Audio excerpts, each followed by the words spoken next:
Well, it's not going to be easy these next few days with the heat, especially for those who live outside. Take this squirrel. Seen sweltering in the hot weather. Tried making the best of a hot park bench, maybe catching a much-needed breeze. Hard to tell. I was out there.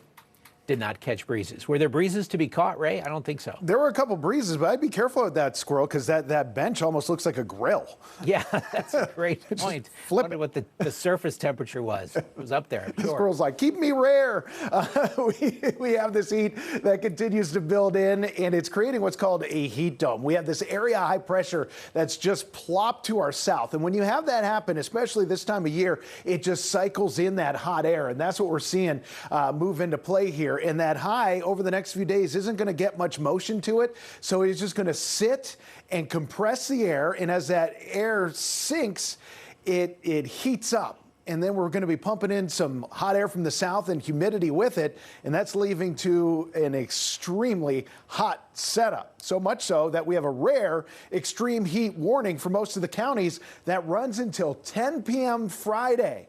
We're spending the rest of the week with these extremely hot conditions, even for this time of year, even for summer in Pittsburgh. This is exceptionally hot. Our lows are going to be in the 70s, which doesn't allow ample time to cool off your home. So that keeps the heat and humidity inside and leaves it to have a warmer starting point to cook you the next day. So just know that it is going to be sort of relentless heat and humidity. Tomorrow we get into the mid-90s. These are the actual temperatures. So what it's actually going to be.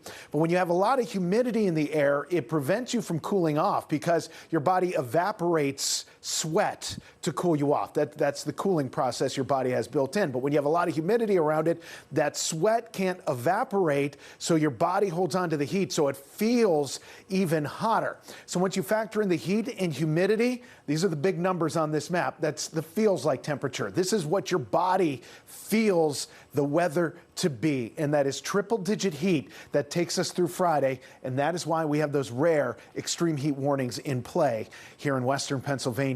And it's still going to be hot on Saturday, just not quite the big-time rare heat that we're anticipating here the next few days. 75 for tonight, so very warm, very muggy, not much of a breeze.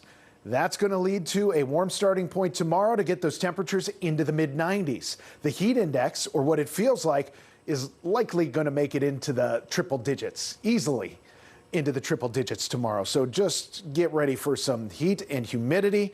That's going to continue to get worse here over the next few days. It's the mid-90s. High humidity levels with that. Now Saturday, we're looking at 90 degrees for a high temperature, but some thunderstorms are going to come in, and hopefully that'll break the heat. That's what we're planning on for Sunday, Monday, and Tuesday.